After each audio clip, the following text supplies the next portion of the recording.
Bueno, para hablar del tema, vamos a ver.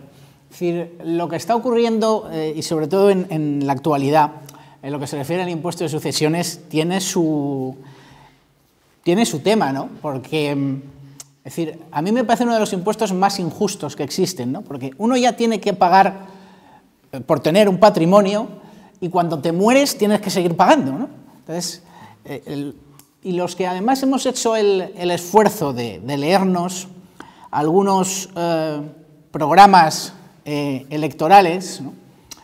Vemos que precisamente este punto es uno de los puntos que a mí me preocupa más, ¿no? Y estoy hablando principalmente del documento para un gobierno progresista y reformista que presentó hace poco el Partido Socialista, e incluso del pacto que han firmado el PSOE con Ciudadanos.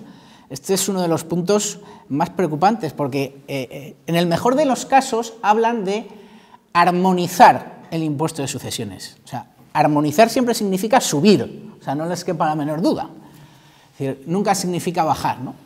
Y además es que es una cosa que no tengo muy claro que puedan hacer, porque, claro, la autonomía fiscal, en teoría, permite a cada comunidad autónoma, ¿no?, tener su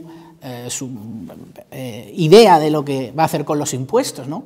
Es decir, claro, lo podrían hacer, esto de pedir la armonización fiscal y tener un mínimo, que es lo que piden algunos en sus documentos, un mínimo común en todas las comunidades autónomas, lo podrían hacer si recentralizan el impuesto. Pero a mí me sorprende porque estos señores no se definen a sí mismos como autonomistas y federalistas. Bajo mi opinión tienen un problema, que es que no creen en la competencia fiscal. Es decir, en la competencia fiscal, es decir, si una comunidad autónoma piensa que teniendo un impuesto de sucesiones bajo avanza, pues perfecto y adelante.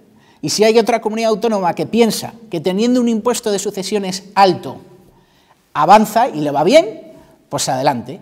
Y si en ese momento hay gente que protesta, vota con los pies y se marcha, entonces no hay derecho a protestar, porque tú le has puesto más trabas y más obstáculos, ¿no? Y eso es al final lo que yo creo que está en el pensamiento de algunos, es decir, que poniendo obstáculos y que poniendo trabas van a avanzar. Mi opinión es absolutamente contraria a eso. Yo creo que es un grave error el querer armonizar el impuesto de sucesiones y, por lo tanto, yo espero que proyectos como ese no salgan adelante.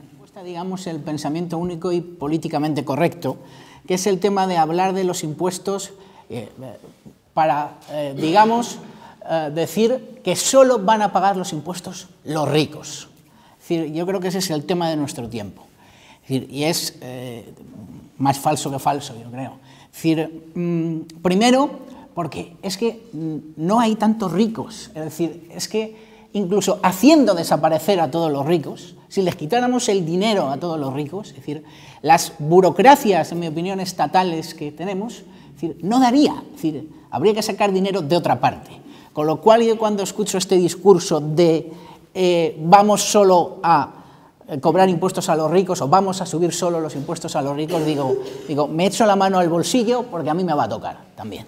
Esa es una máxima que suelo llevar bastante, ¿no? Además, es que no es ningún secreto que efectivamente los que tienen mayores facilidades, como yo decía anteriormente, para votar con los pies, en el momento en que tú les pones trabas, se van a otro lado, que no se las pone, ¿no?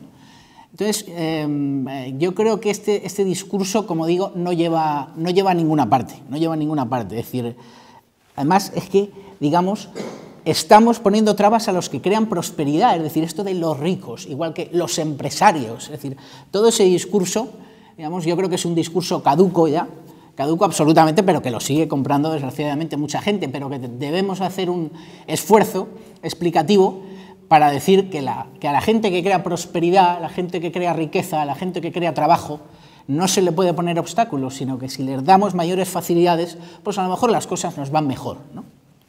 Es decir, y quiero decir una cosa porque es, yo creo, es explicativo también para este asunto. Cuando salió adelante el impuesto sobre la renta de las personas físicas, salió adelante precisamente por esto. Es decir, en el siglo XIX los economistas abogaban, por ejemplo, por un impuesto sobre la tierra, por ejemplo, pero jamás abogaban por un impuesto sobre la renta de las personas. El impuesto sobre la renta es relativamente moderno en el tiempo. ¿Y con qué excusa salió adelante el impuesto sobre la renta? Salió con la excusa de que solo lo iban a pagar los ricos. Es decir, hoy el impuesto de la renta lo pagan, es decir, las personas que tienen una nómina. Si tienes una nómina y una casa, estás pillado. Entonces, esto de que solo lo van a pagar los ricos, cuando escuchen esto, yo me echaría las manos al bolsillo. Creo que ahora la nueva...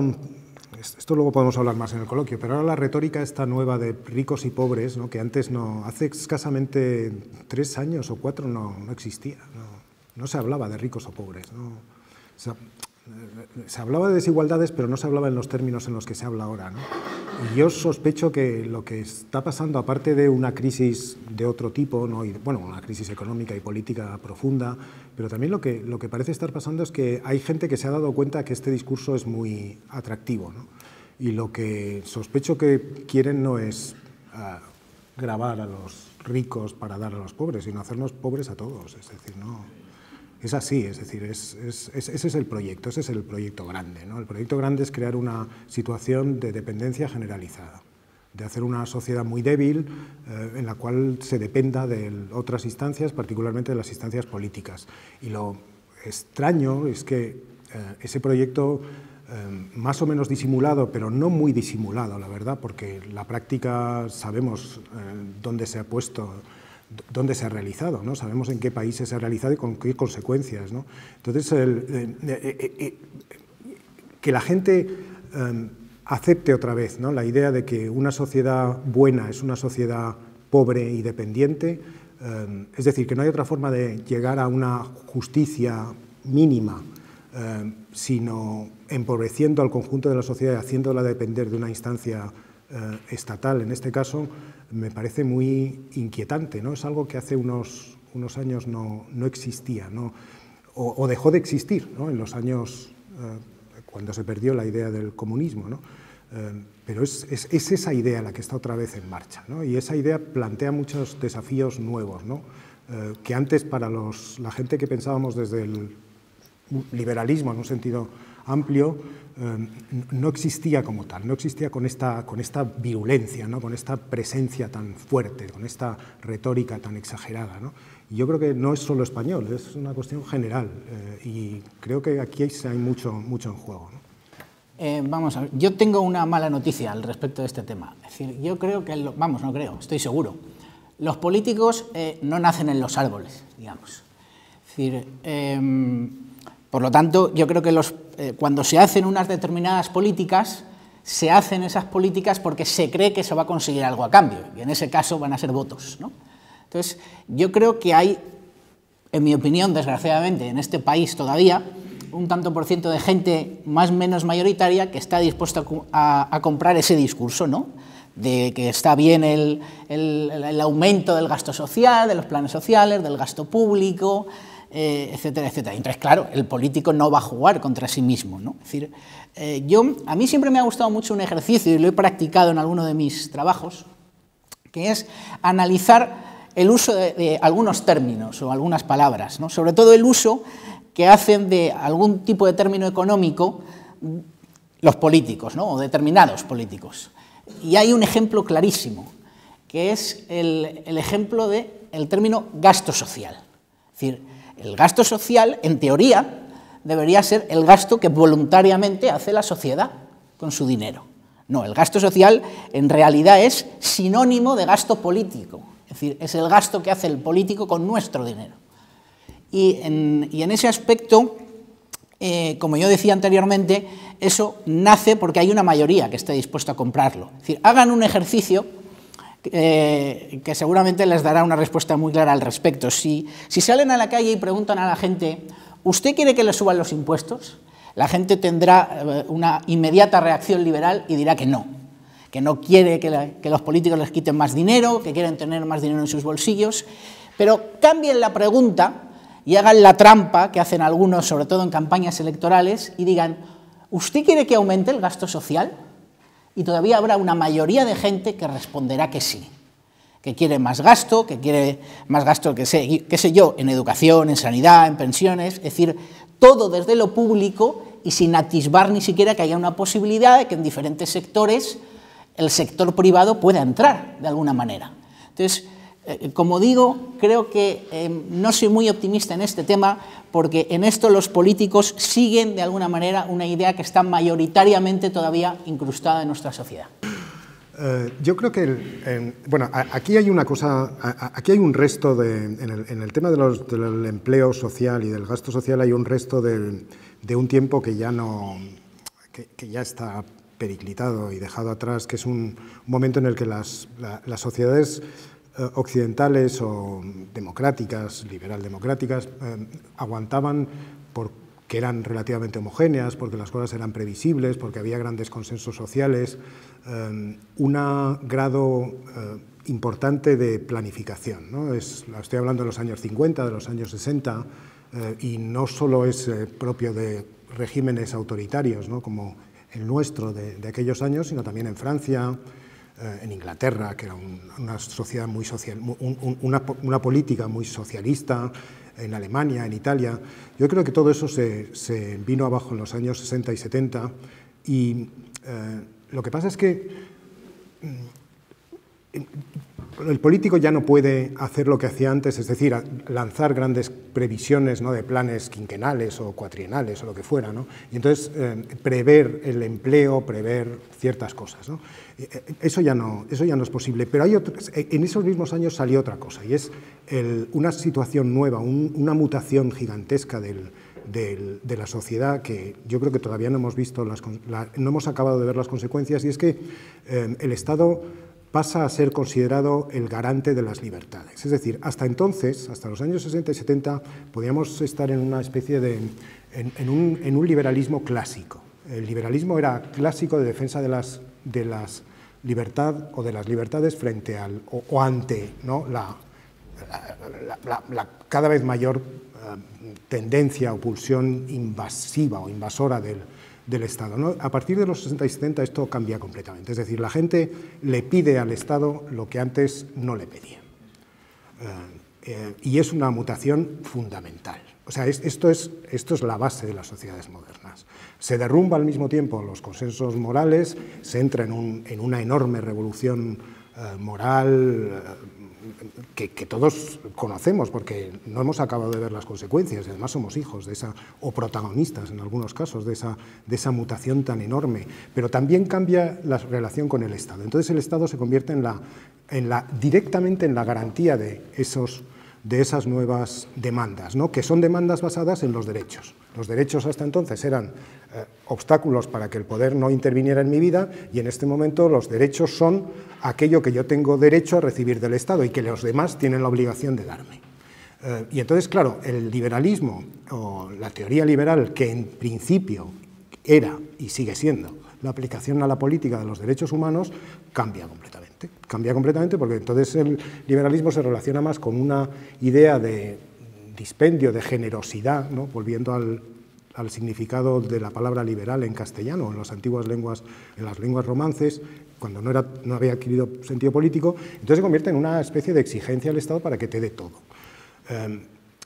Y estamos en ese malentendido, estamos todo el rato en ese malentendido.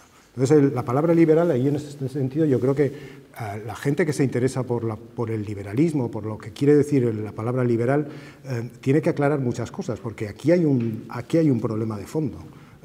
Los jóvenes ahora mismo se interesan mucho por, luego vamos a hablar, ¿no?, de la ecología, me parece, ¿no?, de cosas así, ¿no?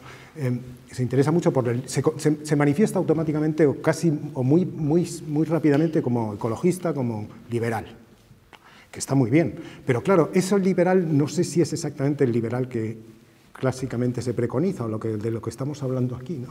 Y entonces la tentación por parte del poder público, no solo de continuar con los viejos hábitos de economía relativamente planificada, ¿no?, que a pesar de que se derrumbaron siguen ahí en cierto sentido, acoplado con el hecho de que la sociedad pida cosas, ¿no?, que el Estado está en condiciones o no, pero eso es otra historia, de satisfacer, crea una dinámica muy complicada, y políticamente tremendamente difícil, porque nadie puede parar el gasto público. Nadie. Es imposible parar el gasto público en estas condiciones. Entonces, y es donde estamos. No hay más dinero para gastar porque no se puede seguir exprimiendo. Ahora dicen que van a subir los impuestos, pero es la ruina subir los impuestos. No se pueden subir los impuestos mucho más. Y claro, se tira de deuda, pero tampoco hay deuda porque ya hemos llegado al 100% de deuda. Entonces, ¿de dónde va a salir el dinero para satisfacer esa continua demanda de más, de más, de más, de más? Pues eso es estamos ante un problema, me parece, sí. No sé, en ese sentido, la educación, los medios de comunicación, sobre todo que en España, bueno, y en muchos países europeos, los medios de comunicación estatales han sido muy importantes y han sido maneras de formar a la opinión pública, ¿no? Y siempre se les forma en la misma dirección, es decir, nunca se habla en favor de los empresarios, ni siquiera se habla ya de empresarios, ahora se utiliza un eufemismo, ¿no? Emprendimiento, que está bien, vamos, no pasa nada, ¿no? Pero vivimos en una educación en la que de ninguna manera se habla de estas cosas, ¿no? Todo el rato se gira en torno al reparto, a la redistribución, a los derechos, a la justicia entendida como redistribución. Entonces, estamos siempre en lo mismo. De lo único que no se habla nunca en las clases de economía que se dan en segunda enseñanza y cosas así es de emprender y de tomar la iniciativa y de riesgos y de tú puedes hacer lo que quieras. Además, como la educación es todavía sigue siendo tan mecanicista y tan memorística, ¿no? Los chicos o las chicas no toman la iniciativa, no se les ayuda a decir, bueno, tú puedes hacer esto, pues hazlo, sigue, venga. Y ya verás cómo lo puedes hacer si te lo propones, ¿no? Entonces hay toda una ideología, una actitud, ¿no? Mezclada que claro, que al final se perpetúa en que la gente joven pues vota masivamente a Podemos, claro, pues ya ves lo que hacemos. No, yo estoy absolutamente de acuerdo con José María en lo que se refiere al poco aprecio que tenemos por aquí a los empresarios, y efectivamente tenemos tan poco aprecio a los empresarios que empezamos por no nombrarles, porque utilizamos palabras como el de emprendedor, que sí, está bien, pero yo creo que se utiliza la palabra a propósito para no decir empresario. Y eso es un punto en nuestra contra. Además, en los libros que había de esa asignatura que a mí me parecía absolutamente neofascista, que se llamaba Educación para la Ciudadanía, cuando tú leías esos libros, o sea, lo que decían del empresario sobre la economía de mercado, o sea, era una cosa tremenda, o sea, parecía que estábamos como en la URSS, o sea, una cosa absolutamente tremenda, ¿no?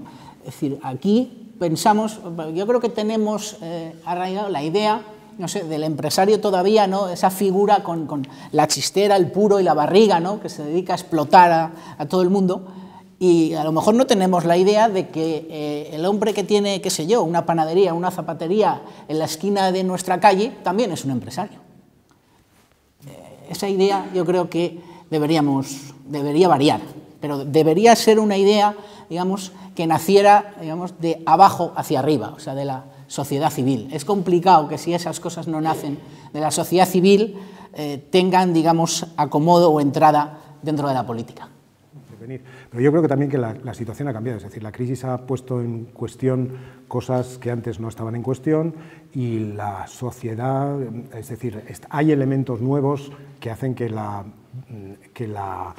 estructuras que todavía estaban un poco estables ya no lo son, es decir, ahora ya el trabajo es precario, la sobreeducación existe, los jóvenes se encuentran ante problemas muy serios, muy serios, muy complicados, las tecnologías van a suprimir la mitad del trabajo que conocemos.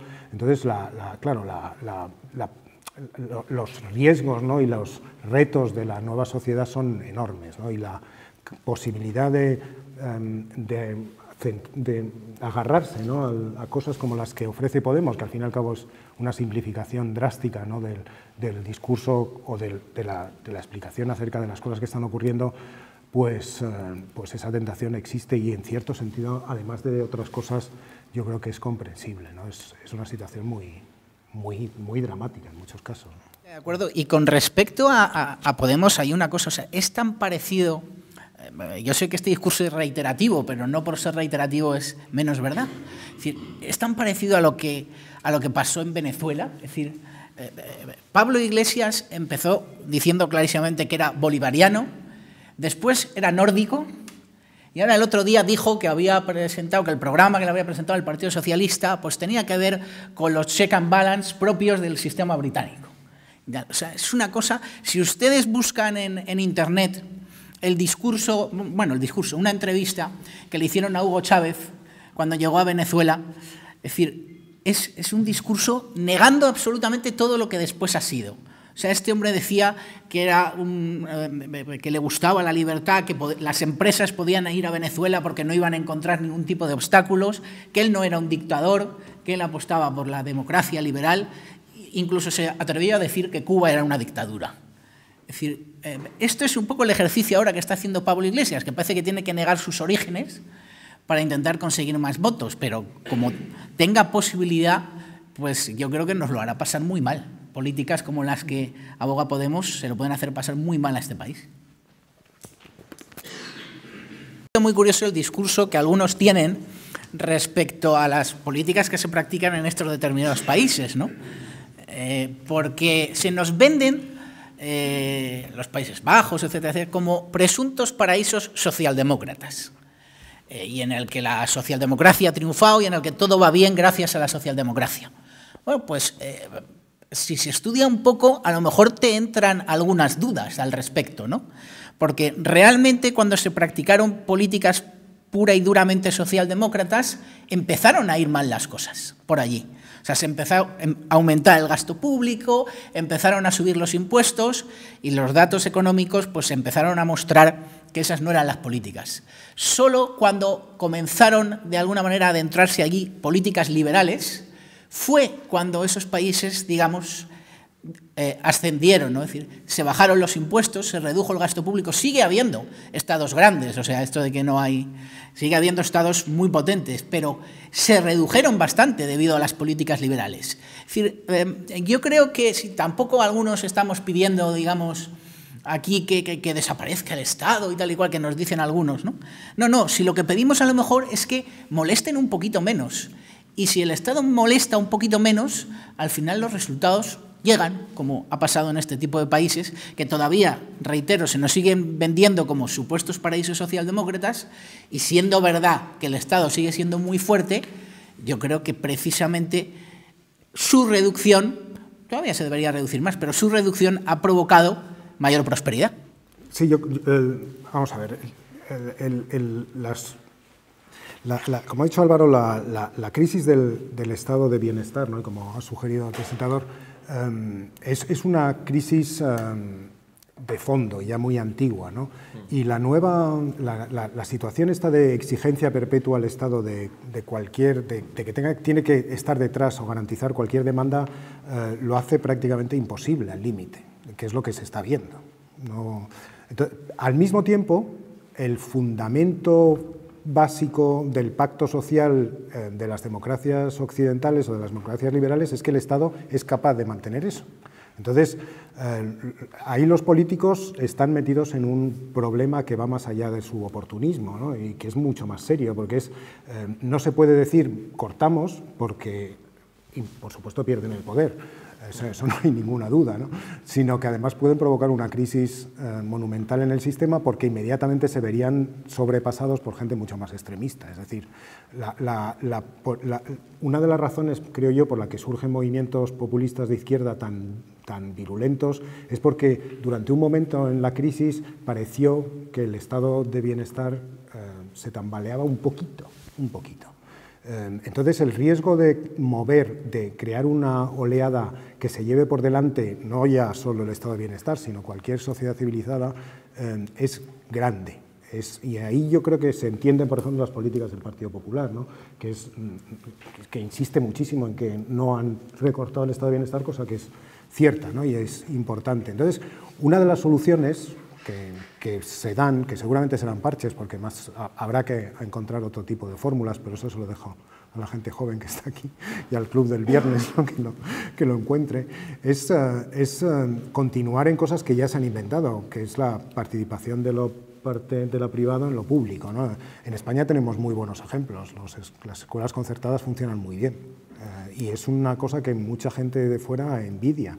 En Estados Unidos existen las charter schools, que es algo parecido, que siempre están discutidas por la izquierda, en este caso por una parte del Partido Demócrata, y en España sabemos los problemas a los que se enfrentan las escuelas concertadas, que ahora mismo tenemos ejemplos, ¿no?, con algunas coaliciones del país, en Valencia, y que ya están poniendo pegas en las escuelas concertadas. Entonces, y sabemos lo que pasó con la sanidad, ¿no?, que hubo intentos serios, y de hecho se han hecho intentos serios de compartir gestión con lo privado, y en algunos casos funciona cuando lo hace la izquierda y en otros no funciona tanto, o sí funciona pero no quieren que funcione cuando lo hace el Partido Popular, ¿no? Entonces, la fórmula de cogestión, de participación, yo creo que es buena y habría que seguir avanzando en ella, pero la batalla o el enfrentamiento ideológico se ha radicalizado en los últimos tiempos y eso va a hacer más difícil las cosas.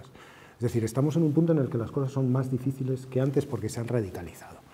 Y se han teñido, además de ideología, se han teñido de una ideología muy venenosa, ¿no?, y un enfrentamiento muy duro, ¿no?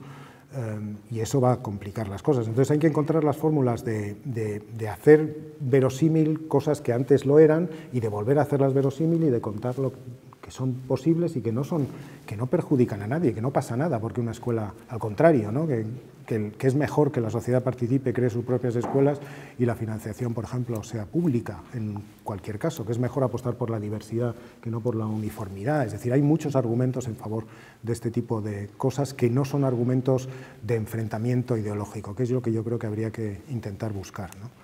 No, estoy de acuerdo y contaré un caso que a mí me parece muy ilustrativo, además de donde yo soy, de Madrid. Yo soy de Madrid y una de las batallas políticas en los últimos tiempos en Madrid, sobre todo por parte de la izquierda, hacía mucha incidencia en eso, era cuando, digamos, se adentraron las políticas de intentar que la sanidad entrara al sector privado. Aquello fue, o sea, me acuerdo de las declaraciones de un viejo dirigente socialista madrileño, que ya no está, por lo menos en primera fila, diciendo que los madrileños íbamos a tener que entrar en los hospitales públicos con la tarjeta de crédito en la boca para que nos atendieran. Bueno, no conozco ningún caso de nadie que haya tenido que entrar con la tarjeta de crédito en la boca. Lo que pasa es que yo creo que en economía y en no economía, una de las palabras que peor se usa es privatización. Es decir, yo creo que, sobre todo por parte de la izquierda, se quiere decir de alguna manera que la derecha o que cierto sector de la derecha lo quiere privatizar todo y, como ha dicho José María anteriormente, yo no veo que haya peligrado por ninguna parte el llamado estado del bienestar, ¿no? Es decir, ese mantra de que aquí ha caído el estado del bienestar y ese mantra de que el gasto público, es decir, defender la idea de que vivimos en estos momentos, por ejemplo, en un austericidio, como dicen ahora, es decir, la idea de que durante la crisis el gasto público hizo así y que después ha hecho así, o sea, científicamente no se coge por ningún lado. Es decir, tú puedes defender que el gasto público en un momento determinado hizo así y ahora está así. O sea, pero aquí decir que los pilares básicos del estado del bienestar se han puesto en solfa o que peligran, yo sinceramente no lo veo por ningún lado. En España se ha ahorrado. O sea, lo que pasa es que se ha ahorrado en congelación de... No en congelación exactamente, porque el Partido Popular cambió las cosas, que yo creo que hizo bien, ¿no? Quien congeló las pensiones y quien congeló los sueldos de los funcionarios es el Partido Socialista, ¿no? Porque eso es una especialidad del Partido Socialista, no porque nada, sino porque es así. Entonces el Partido Popular rectificó el asunto. Entonces lo que ha hecho el Partido Popular en el terreno de la contención del gasto público es por una parte no continuar con el empleo público, y eso yo creo que ha sido muy relevante. Por otro lado, un ajuste de la administración que se ve muy bien en enseñanza, que es lo que yo conozco un poco. Lo que se pide lo que se ha hecho con la enseñanza no es reducir la enseñanza, no es reducir el importe del dinero que va a la enseñanza, sino ajustar un ajuste que se ha producido en realidad en todas las empresas. Es decir, se paga menos, porque ahora todos cobramos menos, y se trabaja un poco más.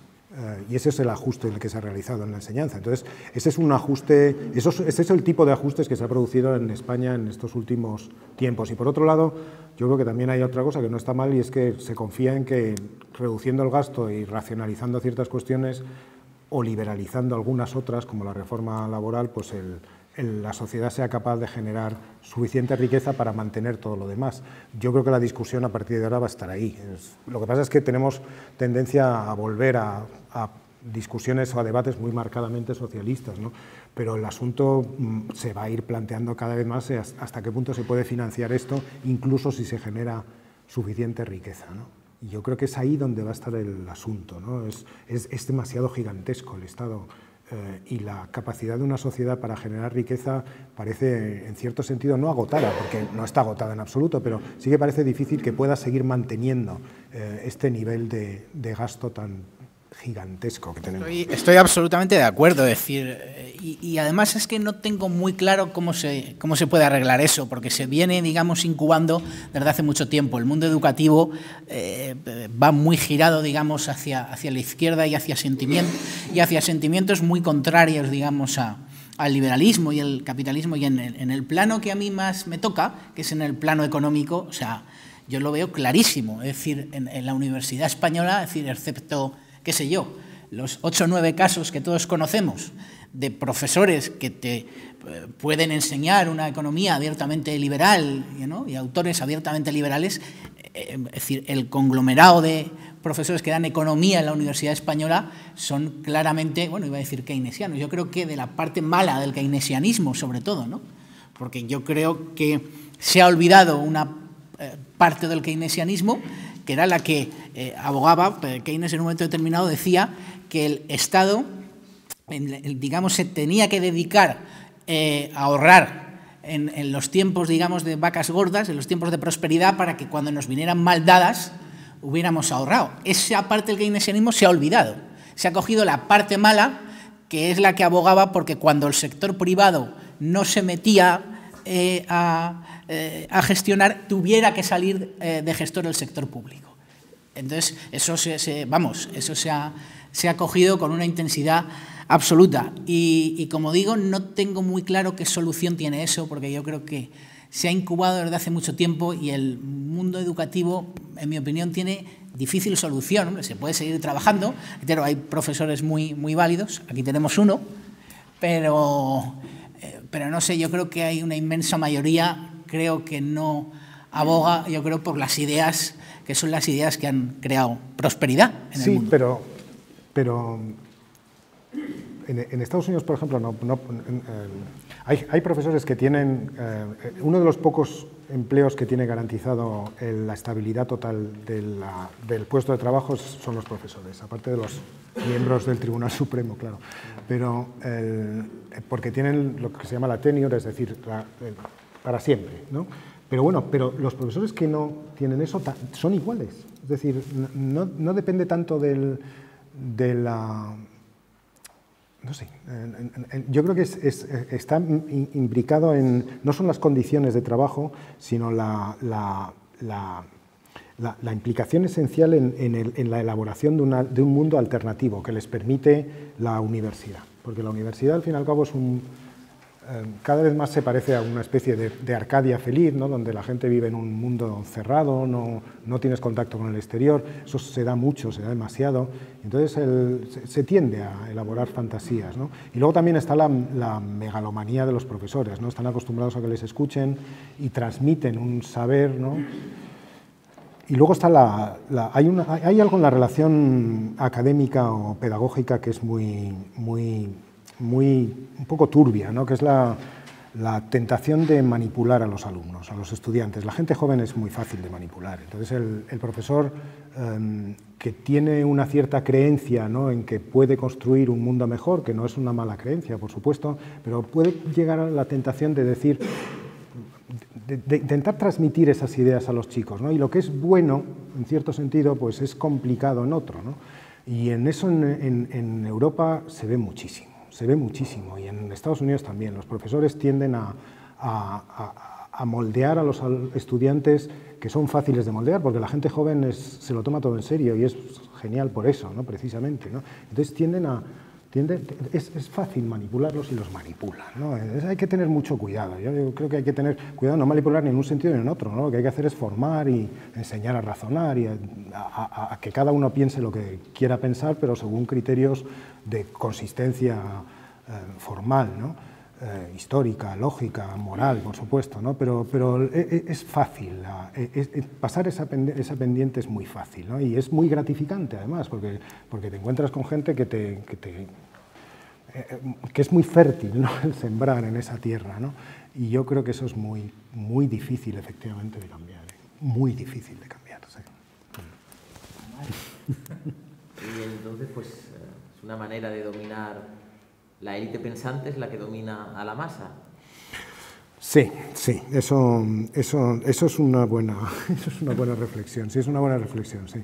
El sentido de pertenecer a un cuerpo especial, ¿no? Que es capaz de racionalizar la sociedad, ¿no? Y de dar pautas de comportamiento a los demás es algo muy común, pero no solo ya en los profesores, ¿no? Sino en los intelectuales. Ahí habría que ampliar el campo y hablar de por qué los intelectuales se sesgan en general tanto a la izquierda, ¿no? Es decir, a planteamientos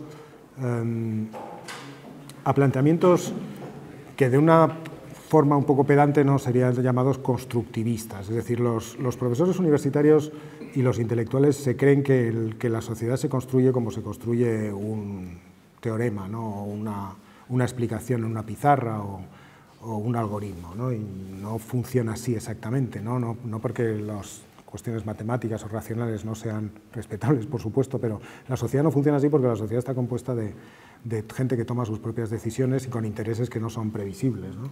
Y el intento siempre de racionalizar, de construir, ¿no? Una sociedad a partir de lo que uno cree que es lógico o que no es lógico, es una tentación efectivamente muy propia de los profesores y de todos los intelectuales.